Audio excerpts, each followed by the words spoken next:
पिछले दिनों हमने देखा कि तुर्किया और सीरिया में जो ज़लज़ला आया है जिसकी वजह से 40,000 से ज़्यादा अफराद जाम बहक हो गए हैं।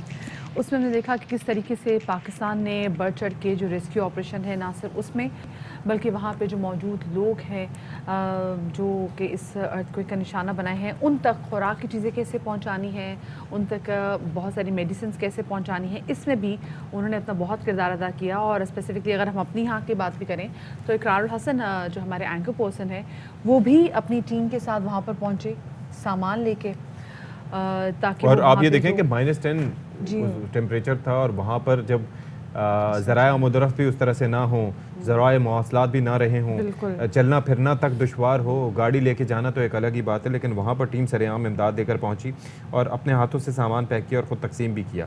तो इसी पर ज़रा बात कर लेते हैं। हमारे साथ मौजूद हैं एयरवाई न्यूज़ के एंकर पर्सन इकरारुल हसन, जो कि दौरा करने के बाद वहाँ से अभी हाल ही में पाकिस्तान पहुँचे हैं।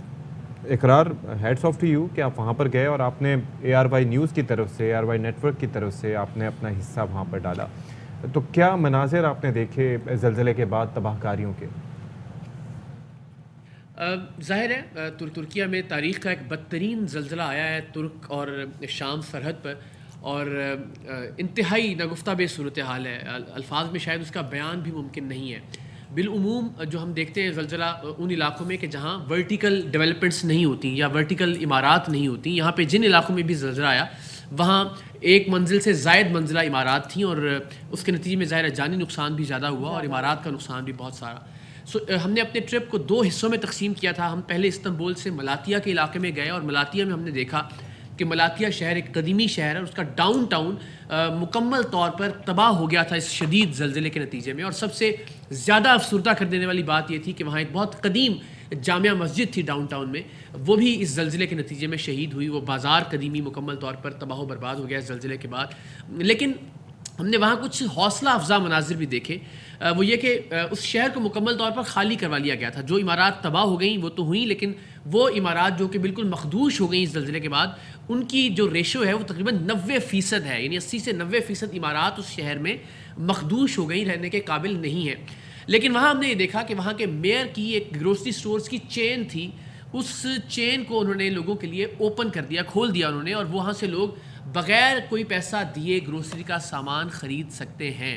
लेकिन कमाल ये देखिए तुर्क कौम की जो उनकी खुददारी है कि कहीं भी हमने लाइनें लगी हुई नहीं देखी, कहीं भी हमने ये लालच, तमा या हिर्स नहीं देखी कि वो एक से ज़ायद अशिया उठा लें उन ग्रोसरी स्टोर से जहाँ से उनको मुफ्त मिल रहा है। बल्कि हम भी जो कंबल लेके गए, खैमे लेके गए, मुख्तलिफ़ किचन के एसेसरीज़ लेके गए, उसमें भी लोग हमसे पूछते थे कि आपके पास क्या चीज़ है। और अगर आपने कहा कि मेरे पास कंबल है, हमारे पास कंबल है आपको देने के लिए, तो वो कहते थे कि नहीं हमारे पास कंबल हैं, आप भी किसी और को दे दीजिए। तो वो सिर्फ वो चीज़ जो उनके पास मौजूद नहीं है या जो चीज़ ज़रूरत की है उतनी ही लेते थे, और एक से ज़ायद बॉक्सेस भी हमने नहीं देखा किसी को भी लेते हुए या मांगते हुए। ये आपने बड़ी बात की। और देखिए तो खुददार कौम भी ऑफ कोर्स वो, और साथ में जिस तरह से स्टेट उनका ख्याल रख रही है, ये भी बहुत ज़बरदस्त मैसेज देती है कि जो स्टेट माँ जैसी, रियासत माँ जैसी होती है तो कैसी माँ जैसी होती है। अच्छा, लेकिन आपने स्पेसिफिकली जो इमदादी अब लोगों के हवाले से तो आपने बताया, लेकिन बताया थी वहाँ पे ओवरऑल जो इमदादी कार्रवाइयों की सूरत हाल थी वो कैसी थी, और वहाँ पे जो कैंप्स हैं, वहाँ पे जो खैमे लगे हुए हैं, वो लोग जो कि अपने घरों में रहते थे, बड़ी तादाद में लोग बेघर हो चुके हैं और कैंप्स में रहने में मजबूर हैं, वहाँ पे क्या सूरत हाल देखी आपने?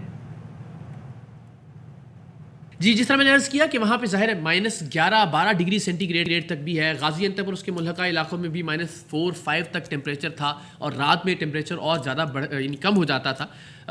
वहाँ पे लोग खैमों के अंदर, इसके अलावा कोई और ऑप्शन नहीं है, इसलिए कि मुस्तकिल ज़लज़ले आ रहे थे। यानी मैं भी जब वहाँ मौजूद था तो मैंने भी मुतअद्दिद ज़लज़ले के झटके वहाँ महसूस किए, और वहाँ के लोगों के लिए भी नॉर्मल बात हो गई है, इसलिए कि तकरीबन 1000 से ज़ायद आफ्टर शॉक्स आ चुके हैं। और जब हम वहाँ मौजूद थे तो एक और ज़लज़ला वहाँ 6.4 शिद्दत का और उसके बाद 5.8 शिद्दत का एक आफ्टर शॉक और महसूस किया गया।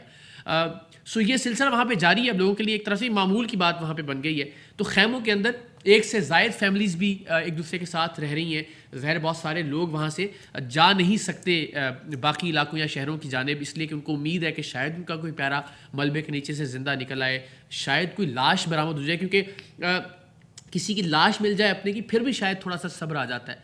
लेकिन इस गुमगू में आप हों कि अभी ज़िंदा है हमारा प्यारा या इस दुनिया से चला गया, उस कैफियत में अपने घर, अपने इलाके को छोड़ना बड़ा मुश्किल हो जाता है। तो इस कैफियत से वहाँ सारे दोस्त गुजर रहे हैं। अच्छा, तबाही तो आप है कि उसको बयान नहीं कर सकते। क़यामत सुग़रा का सा मंज़र था वहाँ पर जब ये आया, लेकिन वहाँ के लोग खुददार भी हैं और अपनी मदद का हौसला भी रखते हैं। तो ये आपने कैसे देखा कि वो अपने आप को रीबिल्ड कैसे करने के लिए क्या कोशिशें कर रहे हैं अभी तक?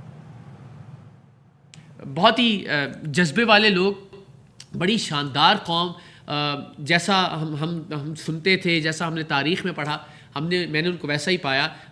जिस तरह से हुकूमत और रियासत अपने अवाम के साथ और अवाम अपनी हुकूमत और रियासत के साथ मिलकर इस डिज़ास्टर से, देखिए कुदरती आफ़ात में ज़ाहिर है हर जगह रिस्पॉन्ड नहीं किया जा सकता। अगर एकदम आपके शहर मलबे का ढेर बन गए तो रेस्क्यू का काम हर जगह एकदम शुरू नहीं किया जा सकता। लेकिन जिस तरह से मिनिमाइज़ करने की कोशिश की गई है इस डिज़ास्टर के नुकसानात को, वो बहरहाल काबिल तहसीन भी है, काबिल दीद भी है, और तुर्क कौम काबिल सलाम है कि उन्होंने बहुत ही शानदार तरीके से एक कौम बनकर ये पैगाम दिया कि ये तरीका है इस तरह की कुदरती आफात से निपटने के लिए। एंड आई विश के इंशाल्लाह बहसीत कौम हम उनकी जो पॉजिटिव चीज़ें उनसे कुछ सीखें। चलें, बहुत शुक्रिया जी। इकरार हमारे साथ नुमाइंदे मौजूद थे।